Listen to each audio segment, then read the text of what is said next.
बुज़ुर्ग अफराद में तन्हाई का सबब क्या बनता है, इसके ऊपर बात करेंगे। मोस्टली जो ओल्ड एज में लोग आ जाते हैं तो वो ना अकेले रह जाते हैं, क्योंकि सारी ज़िंदगी गुजार देते हैं, अपने बिज़नेस करते हैं, काम करते हैं, जॉब करते हैं, अपनी भाग दौड़ में लगे रहते हैं।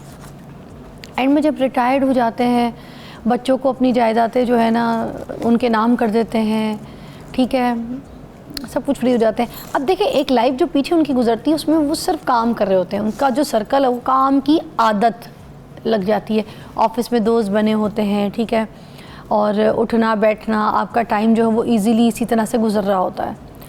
अब काम करने वाले आदमी को जब एकदम से वेला बिठा देते हैं, चाहे उसकी बीमारी की वजह से, उसकी सेहत की वजह से, या उसकी मेंटल इश्यूज़ की वजह से, घरेलू इश्यूज़ की वजह से, या कोई भी क्राइसिस की वजह से, तो फिर उसके लिए बड़ा मुश्किल हो जाता है। क्योंकि उस टाइम पे ना ओल्ड एज में, क्योंकि औलाद भी कुछ बन रही होती है, काम कर रही होती है, अपनी दुनिया बना रही होती है, सजा रही होती है, सोसाइटी को फेस कर रही होती है, तो वो भी ना बिज़ी होती है। तो ये जो बूढ़े मियाँ या बीवी जो होते हैं ना, वो बेचारे बिल्कुल किनारे में अकेले हो जाते हैं। और इन दोनों में से भी कोई एक ना, अल्लाह ना करे, कोई एक फौत हो जाए या अल्लाह को प्यारा हो जाए, तो फिर जो दूसरे के ऊपर, जो दूसरा पार्टनर है ना, उसके ऊपर गुजरती है ना, वो बस अल्लाह ही जानता है। बड़ा पेनफुल है, ठीक है। मैं आपको एग्जांपल देती हूँ। एक मेरे बहुत जानने वाले हैं, बहुत प्यारे, मैं just like my father, you know, मैं उनको हमेशा ही कहती हूँ। यहाँ पे हमारे लाहौर में होते, जब हम लाहौर शिफ्ट भी हुए थे मेरी शादी के बाद, तो उन्होंने हमें पूरे लाहौर में इंट्रोड्यूस करवाया था, सोशल सर्कल इंट्रोड्यूस करवाया, उठना बैठना सब कुछ सबसे मिलवाया। तो मैं कल काफ़ी टाइम के बाद उनसे मिलने के लिए गई, और मैंने कल उनको देखा कि जो इतने एक्टिव थे, सुपर एक्टिव थे, जिन्होंने हमें पूरे लाहौर में इंट्रोड्यूस करवाया था, मुझे और मेरे हस्बैंड को। तो वो अभी बीमार हैं और वो ये कह रहे थे कि मैं उठ भी नहीं सकता, मुझे नहलाने के लिए भी एक बंदा है, मुझे खिलाने के लिए भी एक बंदा है, और एक बेटी ने मुझे रखा हुआ, वो मेरा लुक आफ्टर करती है, सारा कुछ देखती है, और एक बेटी ने जो मेरी बेगम है उनको रखा हुआ है, वो उनको लुक आफ्टर करती है। तो मुझे ना बड़ा दर्द फील हुआ, तकलीफ़ फील हुई कि जो बुढ़ापा है वो बड़ा अकेला कर देता है यार इंसान को। वो अकेले बैठे हुए थे बेसमेंट में, टीवी देख रहे थे, वो ये कहते हैं बस मेरा जो सिस्टम है वो ये कमरा, कमरे से सोफ़ा, सोफ़े से कमरा, कमरे से सोफ़ा। बहुत मुश्किल से डॉक्टर पे चला गया तो चला गया, वरना मेरे नाखून काटने के लिए भी लोग मेरे घर पे आते हैं, अंदर ही बैठ के काटते हैं, चले जाते हैं। तो मैं कह रही थी कि यार ये वक्त आना तो सबके ऊपर है ना, मगर ये जो अकेलापन है ना, ये बहुत गलत है। अकेलापन नहीं होना चाहिए इंसान को। मेरे पास हसन आबिद जो हैं वो मौजूद है, माहिर नफ्सियात हैं। आज आप बताएंगे हमें कि ये जो नफ्सियाती इम्पैक्ट हैं वो क्या होते हैं ऐसे इस ओल्ड एज के लोगों के ऊपर, कि जिन्होंने इतनी बिजी लाइफ गुजारी होती है, इस बुढ़ापे में अकेले।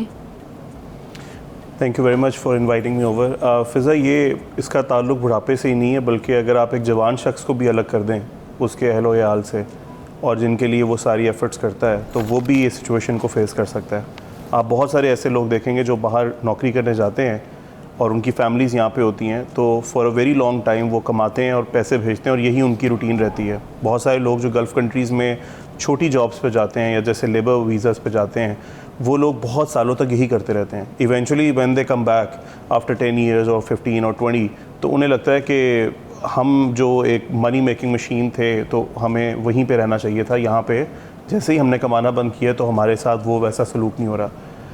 इवेंचुअली अगर आप इस पूरी सिचुएशन को देखें तो आपको बहुत सारे पहलू नज़र आएंगे। एक पहलू तो ये है कि इंसान जब ये कमा रहा होता है और जब अपनी लाइफ के बहुत पीक ईयर्स में होता है, तो वो ये एक्सपेक्ट कर रहा होता है कि जैसा वो लोगों के साथ बिहेव करेगा वैसे ही लोग उसके साथ बिहेव करेंगे, और लोगों में ख़ास तौर पे उनके बच्चे हैं। और जब उसको वैसा रिस्पॉन्स नहीं मिलता लेटर एज के अंदर, तो वो डिसहार्ट हो जाते हैं। और फिर हमारा माहौल इस तरह का है कि हम एक बुढ़ापे में जाने वाले शख्स को रिटायरमेंट की तरफ ले जाते हैं। गवर्नमेंट भी 60 ईयर्स में रिटायर कर देती है। ऑन दी अदर हैंड अगर आप देखें वेल डेवलप्ड कंट्रीज़ जैसे यूएस है, वहाँ पे 70s के बाद जाके लोग प्रेसिडेंट बन रहे होते हैं। वहाँ पे कोई ऐसी रिटायरमेंट की एज इतनी करीब नहीं है। और अभी गवर्नमेंट कंसिडर कर रही है कि इनको, क्योंकि ये 60 ईयर्स से ज़्यादा हमारा एज स्पैन हो गया पाकिस्तान में भी, तो हम इसको 66 कर दें या 70 कर दें, ताकि ये लोग एक्टिव रहें सोसाइटी के अंदर, इनका रोल एक्टिव रहे। और जितना इंसान एक्टिव रहता है, जितना इंसान अपने आप को फंक्शनल रखता है, ये वर्ड बड़ा इंपॉर्टेंट है। आपको डिप्रेशन या एंजाइटी के माहौल से गुजरना पड़े, लेकिन अगर आप फंक्शनल हैं तो आप सर्वाइव करते रहते हैं, जैसे आप हैं। ये देखें, मैं जब बाहर जाती हूँ मुल्क से, तो मैं देखती हूँ वहाँ पे जो गोरियाँ हैं ओल्ड एज की होती हैं, 80-90 की होती है, काम कर रही होती आपको पता है उधर की एजेस भी थोड़ी सी ज़्यादा है, काम कर रही है यार। ग्रोसरी स्टोर में इतना हैवी कार्टन उठाया हुआ होता है उन्होंने, ट्रॉलियाँ खींच के लेके जा रही हैं, ट्रॉलियाँ, ठीक है, नानी दादियाँ पोतरे वाली होती हैं तो बच्चों की ट्रॉलियाँ खींच रही हैं, ट्रॉलियाँ लेके आ रही हैं, पोतरों को लेकर आई हुई हैं, संभाल रही हैं, गार्डन में बच्चों को खिला रही हैं, पार्कों में लेके जा रही हैं, साइकिल भी चला रही हैं। बिल्कुल। तो हमारे यहाँ पे हम तो बिल्कुल बिस्तर को लगवा देते हैं, सिलेंडर तक लग जाता है उनको, 40 साल की उम्र में, 50 साल की उम्र में उनको बिस्तर पे लेटाते हैं, और 60 साल में तो सिलेंडर मस्त है, घर में एक सिलेंडर, एक नर्स भी रखनी पड़ जाती है। और एक के साथ 3-4 प्रॉब्लम्स होती हैं, डायबिटीज़, ब्लड प्रेशर, हार्ट का मसला, सब हो जाता है। सारी बीमारियाँ एक ही बंदे को हो जाती हैं। एक्चुअली होता ये है कि मुझे ऐसा लगता है, मेरी जो ऑब्जर्वेशन है वो ये है कि देखें, इंसान खुद इसका ज़िम्मेदार है। आप सारी ज़िंदगी कमाते हैं, अपने बच्चों को बड़ा करते हैं, आप उनको सिखाते हैं कि ज़िंदगी कैसे गुजारनी है, बड़ा करते हैं, चलने से लेकर हर चीज़ सिखाते हैं। फिर एक एज में, सर्टन एज में जाके आप सब कुछ छोड़ देते हैं और आप रिलाई करना शुरू कर देते हैं उनके पैसों पे या उनके ऊपर।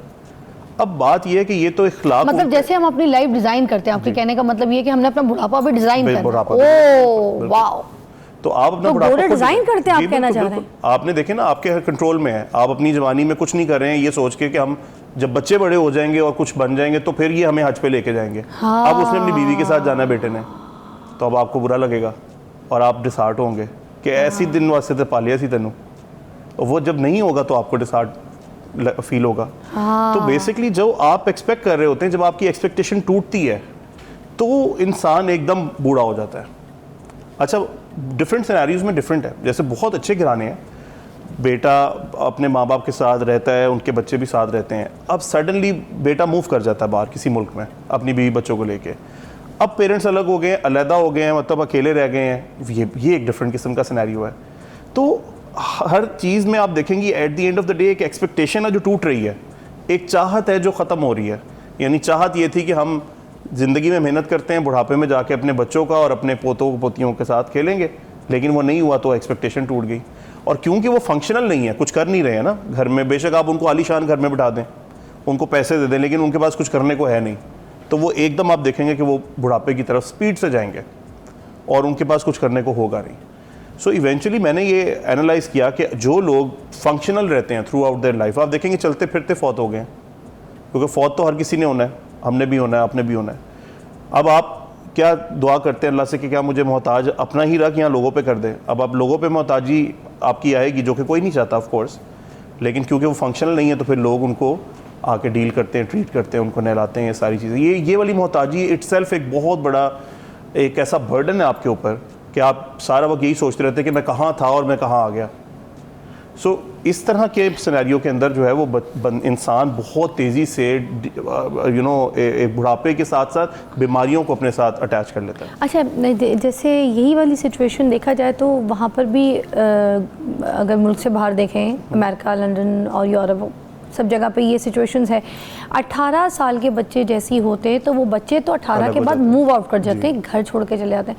उससे आगे जो पेरेंट्स हैं वो तन्हाई रहते हैं, ठीक है, मगर उनके अंदर ये वाली इतनी सिचुएशंस नहीं होती, तन्हाई का शिकार नहीं होते। एक तो मैं भी कुछ जो मैं अपनी आंख से देख कर आई हूँ, एक्सपीरियंस बता देती हूँ। व्हाई इज़ दैट कि बच्चे अगर जैसे जॉब कर रहे हैं, बीवी भी उधर, मोस्टली आपको पता है औरतें भी काम करती हैं, डॉक्टर हैं, कुछ और जॉब कर रही हैं, तो उनका लाइफ स्टाइल, बच्चे भी वहाँ पे स्कूल में 4 बजे आते हैं, ठीक है ना, सारा दिन गुजार के वहीं जिम, वहीं काम, अपना एक्सरसाइज, जो भी एक्टिविटीज़, फुटबॉल, ये वो खेल कूद के, स्विमिंग सब करके 4 बजे तक आते हैं बच्चे वहाँ पे, मोस्टली जो बाहर के ममालिक के स्कूल्स हैं।